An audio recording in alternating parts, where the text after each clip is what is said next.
Hey, glitter critters. Okay, wait, no, wait. Hey, glitter critters. I can't do it without sounding extremely fake. Do you remember this? Hey, glitter critters. Hey, glitter critters. Hey, glitter critters. I used to watch GlitterForever17, not like consistency, but you know, like on and off in like 2013. I was 13, and it just kind of feels like a fever dream now. If you were on YouTube in the mid-2010s era, there is a chance that you have seen Breland Emery Kent. Girl, I farted and it literally smelled like tomato juice. What? Yeah? Okay, I gotta go. Okay, girl, bye. I'm hungry. I wonder what this phone case would taste like. Sweet, crunchy, and delicious. Not bad. Fads fade, viewers decline. So what did Breland do? She decided to turn to kind of a high shock content, adult-oriented kind of theme within her channel. So this is how I became pregnant. It's actually really easy to get pregnant, or I like to call it knocked up. And eventually resorted to faking mental illness for views on YouNow. You don't give a f about me. Your pussy stinks, that's why you're so mad. Stupid ass bitch. Sharpsy, you're just jealous because you're probably really ugly. That sucks to be ugly. You can only stay on top for so long, especially if you're a terrible person like I was. I had lost it all due to lots of bad decisions, a good deal of thievery, and just being plain old stupid. Money is not worth your integrity, your morals, or the person that you are. That is a lesson that I have learned the hard way. Today we will dive into Breland's past, her rise and fall, and what she's up to today. So make sure to give this video a thumbs up, subscribe, and let's get into it.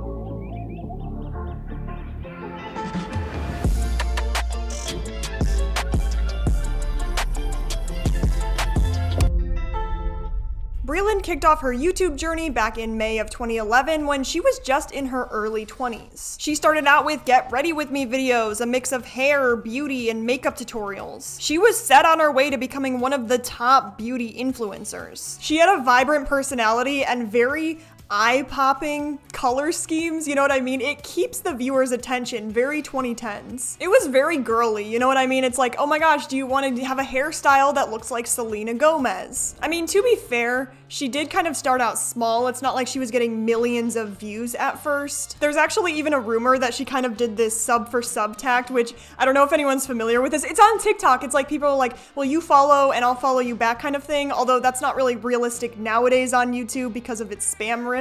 But it's actually so funny because I used to do this back in 2014 on YouTube, and I would like comment on people's videos and be like, sub for sub moment. And then I think YouTube was kind of just like, this is spam, and it stopped letting me leave comments. And anyways, it didn't work. I got like 20 subscribers. Things slowly start to stray. It feels like Breland is kind of pushing boundaries of what her audience wanted. I think after she got her permanent makeup, and that actually got 14 million views. From that point on, Breland's videos took more of a turn into daring and edgy territory. She made the transition, y'all. She went from kind of like, oh, just girly stuff, hair, makeup, all of that, to, you know, DIY, the craze in 2014. She tackled pretty much anything from DIY life hacks and erasers to, you know, food, gummies, soap, and especially the wildly popular DIY EOS lip balms. There was kind of a hint at where her channel was headed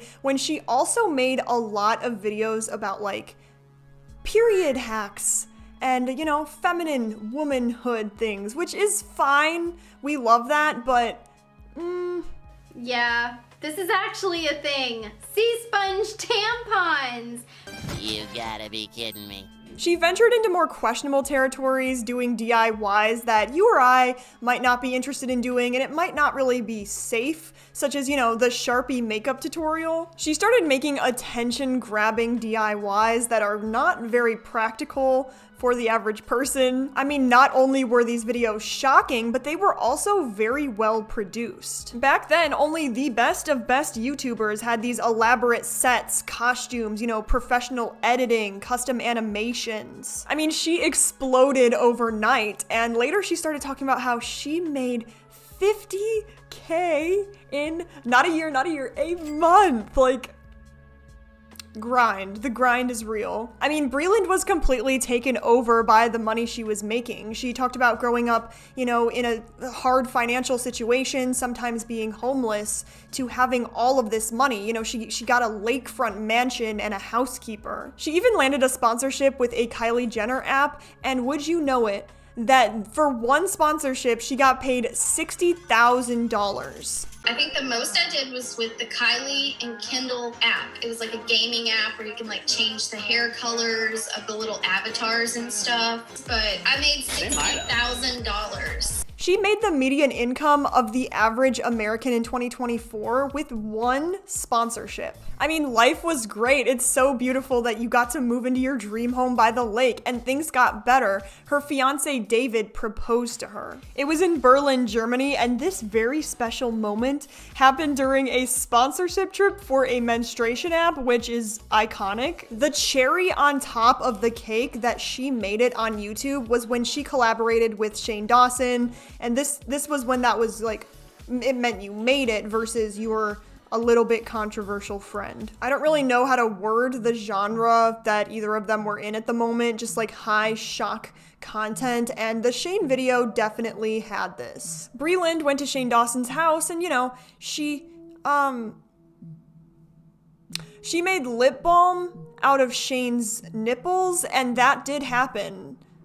Oh my god! I'm so excited! Oh my gosh, it's so good to meet you! Oh my god, GlitterForever17! Shane Dawson! Oh, I got you some souvenirs from Louisiana. And, oh look, I want to show you this. I'm just using a cheap Bic razor and slicing Shane's nipple off. He seems a little excited about this. Ooh, it looks as though I've harvested a juicy one. People were commenting on this video saying things like, when I was 7 years old, I thought that Shane was dead. I just feel like it's irresponsible because you made videos primarily for teens, young adult women, and also dabbled with kids content, and you're sprinkling things in here like the Shane thing, and of course we can't forget about Cannibal Barbie. I guess you could consider me Cannibal Barbie. Cannibal Barbie gets so hungry, she goes a little crazy and eats her family. It's giving Elsa Gate.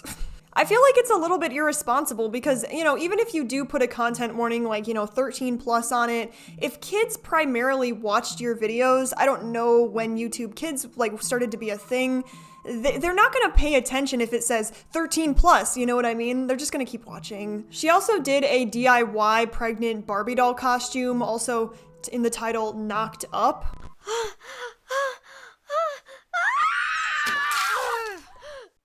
I think my water just broke. Again! There are so many kid-oriented things. I understand if this could be ironic and like, you know, only 18 plus and stuff, but it seems so portrayed for children, the bright colors, the animations. But then you're also going to choose to talk about your vagina and getting knocked up for shock value? So I just applied this all around my lips to make my lips look even bigger, kind of like a fish, and kind of like my swollen right now. So she was dealing with that controversy, and you know, things start to go downhill because also she's no longer engaged to her fiance David. She said she was not genuinely happy in the relationship. She wouldn't be happy married to David. She even talks about their proposal video and says, like, if you go and watch it back, you will see that I'm not that happy about this. Like, even after the engagement, everyone was like, congratulations, congratulations. I wish you well. I wish you lots of love and happiness. And it's like, deep down, I didn't really think of myself as being happy married to David.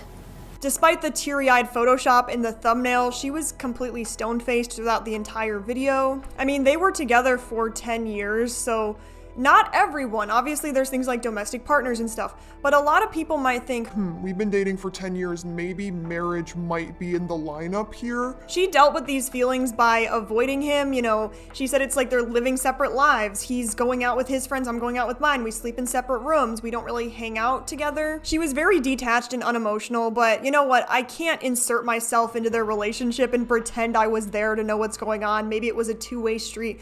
It was both of them at the same time. I don't know if that's the correct metaphor. So as much as I would love to say, like, you know, it's time to woman up Breland, and, you know, it's hard to be in a relationship with someone and you just have to connect the dots yourself that they're not interested in you anymore.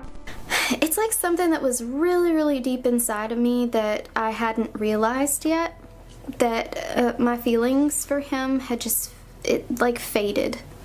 And I never in a million years wanted to hurt him.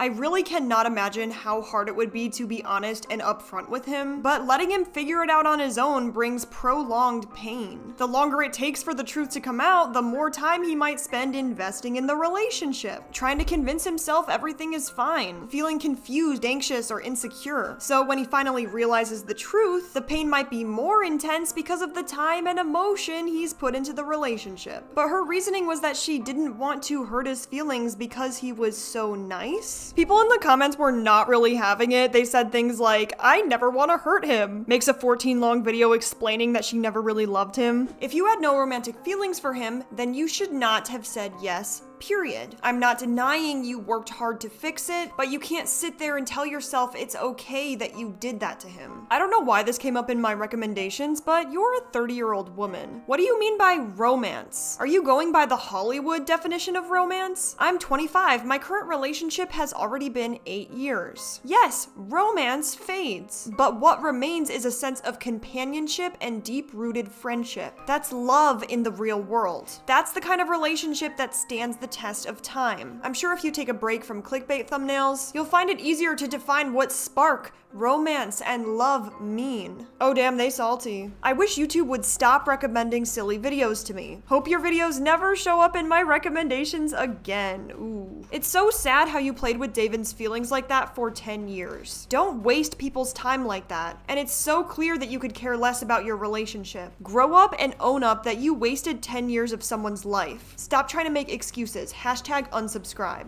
Okay, relationships are hard, no judgment on Breland or David, obviously, but her viewers did not like this, and this is when we introduce Slava. Very shortly, within the same year of Breland and David's separation, Breland actually marries Slava. She filmed it, of course, and I really can't judge anyone for putting too much or too little on the internet because it's YouTube, you know what I mean? You can talk about whatever yourself if you want to. Slava was a small YouTuber who was openly gay, and these videos are deleted now after he married Breland, but theory is that the videos were a little controversial. And even after he married Breland, he's posting things on Twitter about anti-LGBT, which was very shocking to viewers. Her fans were not a fan of Slava, no. You know, after the whole Slava situation, it kind of seemed like her videos took a downfall. My heart goes out to David. His fiance of 10 years left him and instantly jumped into a new relationship. I can't imagine how torn he must be. Her viewership was declining. She felt like she needed to do something, so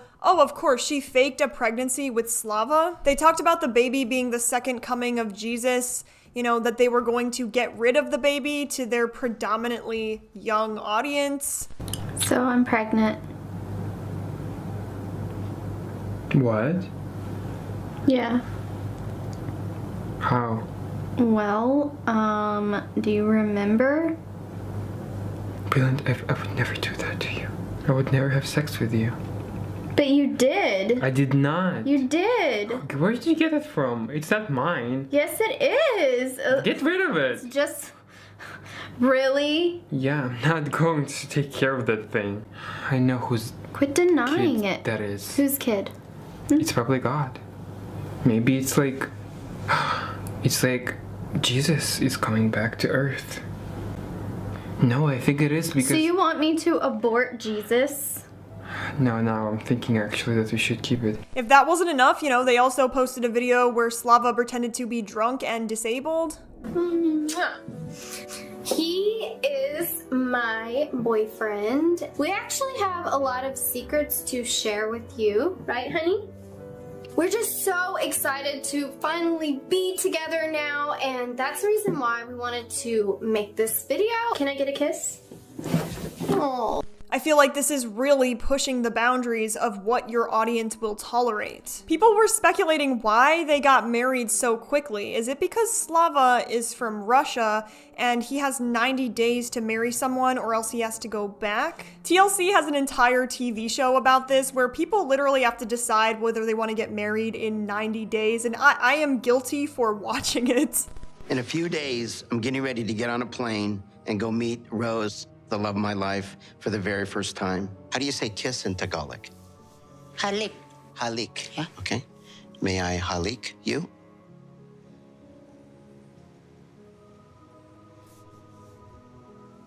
Breland played into the rumors about Slava's sexuality with some very eye-catching videos. She made videos with titles like, "Why my husband and I sleep in separate rooms," "Wife takes half-gay husband to the gay club," and of course, "My husband and I try on the same swimsuits." So this beautiful two-piece makes me feel like a little innocent girl. It also has a deep cleavage, so I'm a bad girl at the same time. But her fan base was used to a very specific type of, girlhood DIY video rather than, this. Watch your shaboom-boongas, which is your titties, because, if you dive too hard, you're gonna create a big show. So make sure there's the man of your dreams right there waiting for you on the beach. Her videos started to become less elaborate, more obviously scripted, and even robotic. In a desperate attempt to gain money and views, Breland decided to join YouNow. She was just gonna innocently answer people's questions, make a little money on the side. That did not work. She said, I only made like $10, $20 from doing a live stream. This is way too much time. I need to do something more drastic. She could no longer afford to pay her bills or her mortgage on the house. What was she supposed to do? Well, she concocted an elaborate plan that she was going to fake mental illness on YouNow. Her views were plummeting from millions, hundreds of thousands, to just tens of thousands. So she took inspiration from Trisha Paytas. I woke up this morning feeling like a chicken nugget. When you feel like a chicken nugget, you feel like not delicious. Well, you feel delicious, but you also feel like fried and fake on the inside. She started to act out her idea of what mental illness looked like. I'm not quite sure exactly what her idea is. She made videos like, "The old Breland can't come to the phone right now. Why? 'Cause she's dead." Okay, I'll never do a southern accent again. I'm so sorry. The old Breland can't come to the phone right now. Why? Because she's dead. Because she never existed to begin with. You don't give a about me. Your pussy stinks. That's why you're so mad. Stupid ass bitch. Sharpsy, you're just jealous because you're probably really ugly. That sucks to be ugly. Breland did not just alienate her audience, she actively dissed them, giving the middle finger on camera and telling them to sit on this and spin and twist and all of that fun stuff. And by the way, for all you concerned about me, sit on this and, twist. This was a far cry from her earlier family-friendly content. I'm about to go get me some ice, and I'm about to sit down with my man and play with his sea cucumber tonight. I'm gonna make that motherfucker squirm like, I miss the Breland. She says the old Breland. I'm old as fuck. She was often begging for bars, which if you don't know is basically just the currency on YouNow. And through this elaborate act, she made $10,000. Those motherfucking bars coming, you hear me? Y'all, I'm seriously dying here without bars. None of you broke asses got some bars. Do any of you bitches have 5,000 bars or a free spin or... She appeared intoxicated on streams, drinking, having erratic behavior. Eat my delicious, fat, stanky... Y'all shut the quit being hypocrite. She used to ignore hate comments, but now she is clapping back. She wants them to feel as bad as they made her feel. Take this as your disgrace and shove it up your fucking ass. How about that? Like, sit on this and spin, you stupid little bitch. How about that? Whenever she streamed, she became YouNow's #1 streamer, wearing minimal clothing and just talking shit.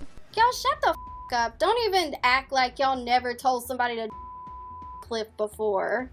Quit being f***ing hypocrites. So f***ing sensitive. Cindy, shut the f up, you dumb bitch. Nobody wants to hear your dumb ass. You dumb bitch. Yeah, you can think I'm drunk all you want, you little 12-year-old snob. I ain't got no f***ing mustache, you dumb bitch, because your daddy made sure he ate it off the other night, you f***er.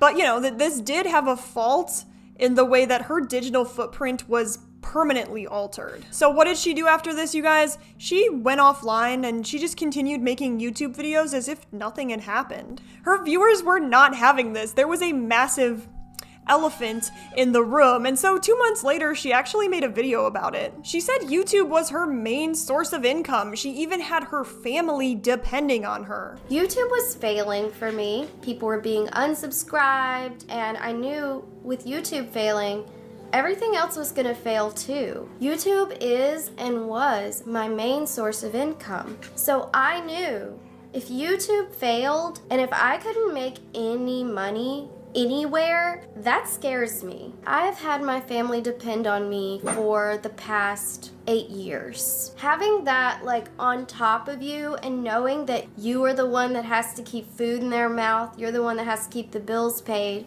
you have to keep a roof over their head, it's a lot of pressure.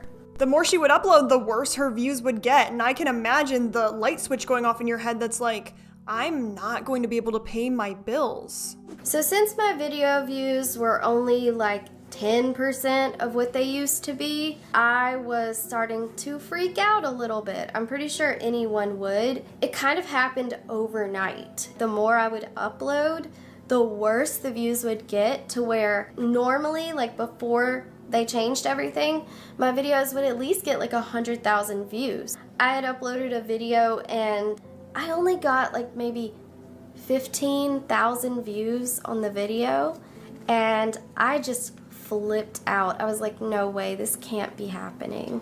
She admitted, yes, it was all a hoax to farm viewers.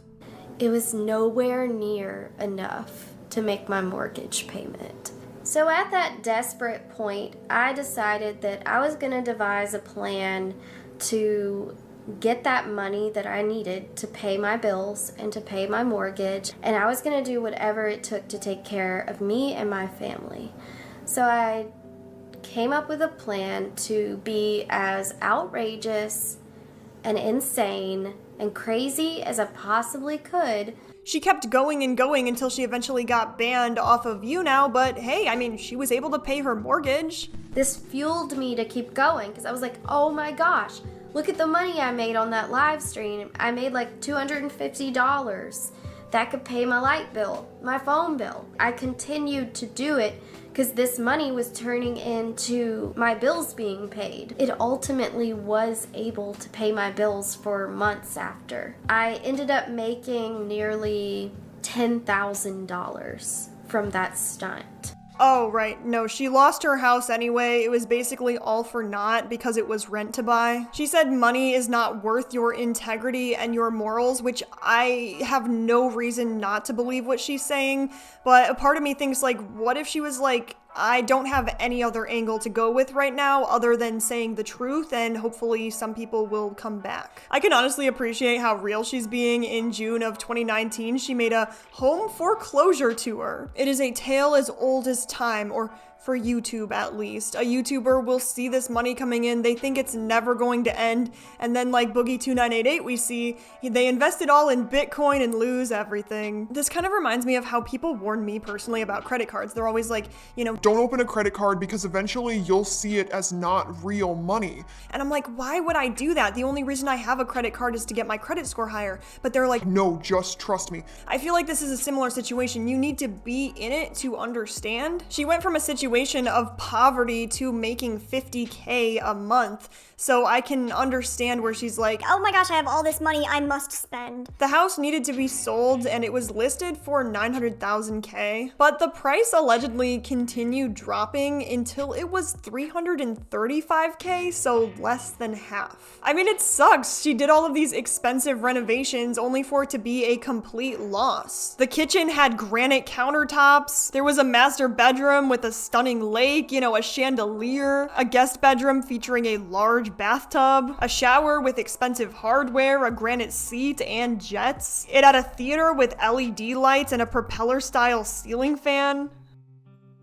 Her reckless spending, controversial behavior, and dwindling viewership made her crash down. So in the end of 2019, Breland decided to make a new channel just called Breland. She wanted to capitalize on YouTube's ever-changing landscape. She would dabble in almost everything under the sun. We've got, you know, true crime, mukbangs, tutorials, vlogs, you name it. But I mean, these videos never really gained traction on the coat trail of these trends. One of these trends, or maybe it's not even a trend, it's just a thing she decided to hop on, was OnlyFans. She debuted her OnlyFans by, you know, dressing up as a pilgrim and doing something, just not eating a turkey, let's put it that way. On OnlyFans, she gained like 70 to 80K on the platform, but it steadily goes down. You know, she said she made 20,000 in the first month, 10,000 in the next month, and so on. I mean, hey, around this time, she got to do an interview with Lucas. Knock, knock. Who's there? Knock, knock. Who is there? Knock, knock. Who's there? Knock, knock. I'm gonna squeeze you to death if you don't tell me who's there. Knock, knock. Who's there? I'm just kidding, Lucas. I would desperately hate if I was just called something that I used to do when I was a teenager for the rest of my life. In this interview, she talks about feeling like she was trapped in a persona. She was having an identity crisis. I was just constantly hiding behind this persona. It was a complete persona, the entire, hey, Glitter Critters, it's Breland here! Like, it was all just a fake. The pressure to maintain her cheerful image and meet audience expectations took a severe toll on her mental health. And on August 13th of 2023, Breland did an interview with Vice. She does describe how she uses OnlyFans to pay her bills. It's the unwanted gift that keeps on giving. Unfortunately, I still use OnlyFans to make money. It's what pays my bills. It is the unwanted gift that keeps on giving.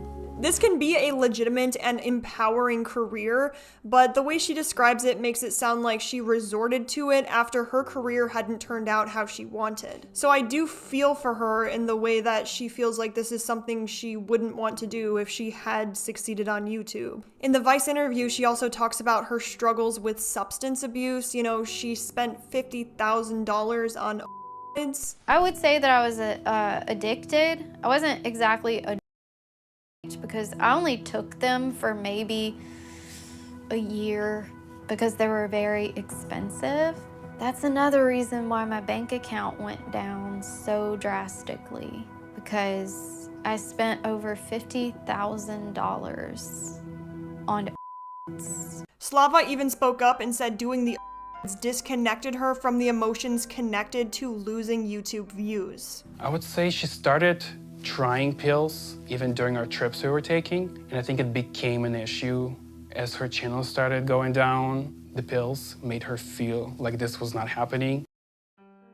So is this an excuse for her YouNow era? Well, I mean, substances like this can impair your cognitive functioning, but it's still not an excuse. It can impact your judgment, decision-making, and behavior, but that doesn't take away from the stigmatization that she may have caused on mental illness. Individuals who abuse substances are still responsible for their actions and the impact that they have on other people. She said she doesn't think that she had some kind of substance use disorder, but that doesn't mean that she was not deserving of treatment and help. That just makes me question, like, is there a prerequisite for a YouTuber who is, you know, their viewers are declining for them to feel like they need to fake something in order to get that attention again. Would any YouTuber do this in this situation, or does it depend on the person, or do you have to have a mental illness beforehand? I mean, she compared her experience to Disney stars like JoJo Siwa or Miley Cyrus. They grow up always on television, always acting or whatever it is, dancing, JoJo Siwa did, and now they're an adult and they might feel like they lost out on their childhood. With these child stars, instead of playing with friends or going to school like other kids, they're on set, learning lines, and dealing with the pressures of fame. This loss of normal childhood can lead to feelings of resentment or the need to rebel later on. Also, imagine every move you make being judged by millions of people, especially when you're a child. This is the reality for a lot of young stars, and they have this pressure to maintain a perfect image. They might reach a breaking point where they feel like they need to break free from these constraints. The only problem with that is Breland started her YouTube channel when she was in her early 20s, hence she is not a child star. She admitted that she was clear-headed in all of these performances, and her personality shift was not due to a psychological struggle. Instead, it boiled down to one thing: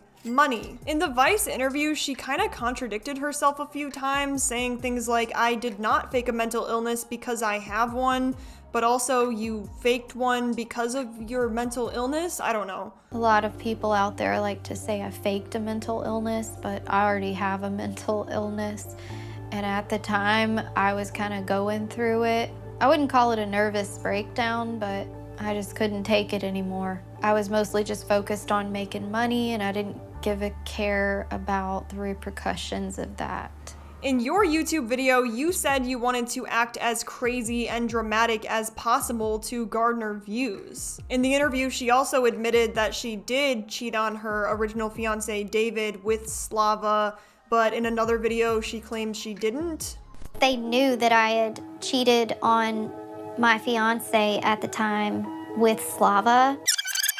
So my relationship with David did end before I started a relationship with Slava romantically.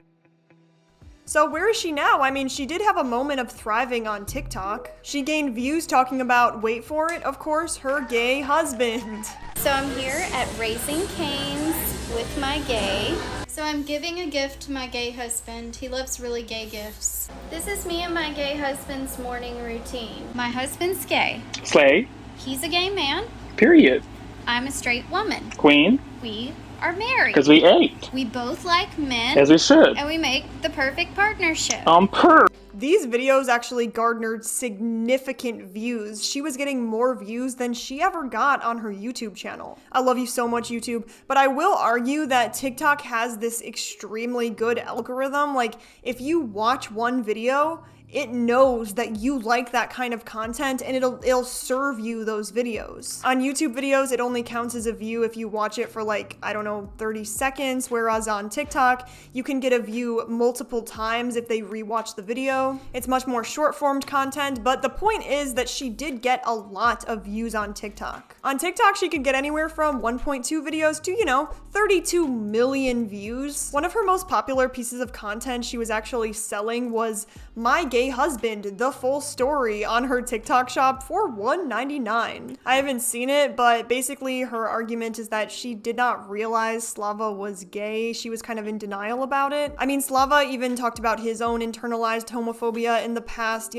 because he's from Russia, and he says that in Russia, it's almost equated to, people want to wish death on you. He says he's repulsed by his sexuality. If he could, he would just not be gay because he genuinely felt like Breland was the love of his life. He would love to make a family with her, but unfortunately that just wouldn't happen. So I won't say as much as like my thoughts on this because it does seem like a very personal thing for both of them. However, I will say that they did capitalize on it and it got views. She's kind of turned away from that kind of content. Nowadays, she kind of just posts like Dollar Tree hauls and just about my life content, which is not performing as significantly. What about her YouTube? Well, it has come far from what it used to be. Her videos as of recent seem to be focused on heavily adult oriented themes. Even though her channel has 3 million subscribers, she hardly has the viewership from before. Her videos only get a couple thousand views, which marks another low point in her career. But I mean, on the bright side, maybe she does like just genuinely love doing YouTube content. Like if you're not getting paid too much, it's just like,